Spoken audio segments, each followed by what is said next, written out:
If your Switch Joy-Con triggers or buttons aren't working, it's usually caused by dirt under the button, worn-out contact points, or a small software glitch. In this full guide, I'll show you how to troubleshoot and fix unresponsive Joy-Con buttons step by step. Let's get started. Solution 1. Test the buttons with built-in tool. Go to your Nintendo Switch home screen and then go to System Settings. Scroll down to Controllers and Sensors. On the right side, scroll down to Test Input Devices. Now inside here, open Test Controller buttons. Press each button and check if the system registers it. If some buttons don't respond, move to the next fix. Solution 2.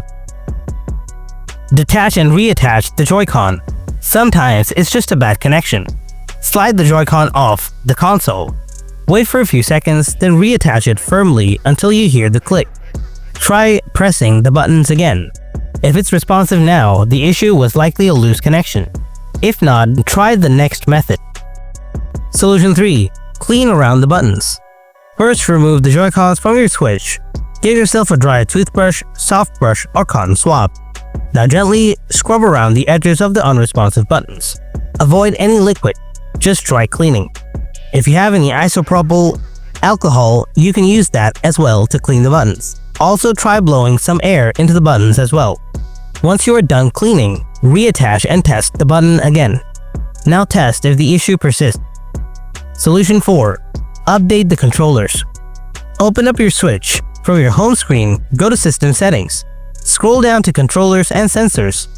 On the right side, scroll down a bit and choose Update Controllers.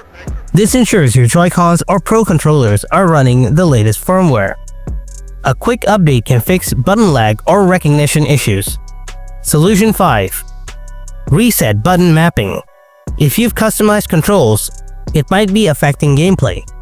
Go to System Settings, scroll down to Controllers and Sensors. Select Change Button Mapping. If the option is available, tap Reset to restore default layouts. Then test if the buttons work as expected. If your buttons are still not responding after these steps, the issue might be hardware related, like worn button pads or damaged contacts. In that case, I recommend contacting Nintendo support or visiting a trusted repair shop. Hope this tutorial helped you out and your buttons are working again. Drop a comment below if you need more help.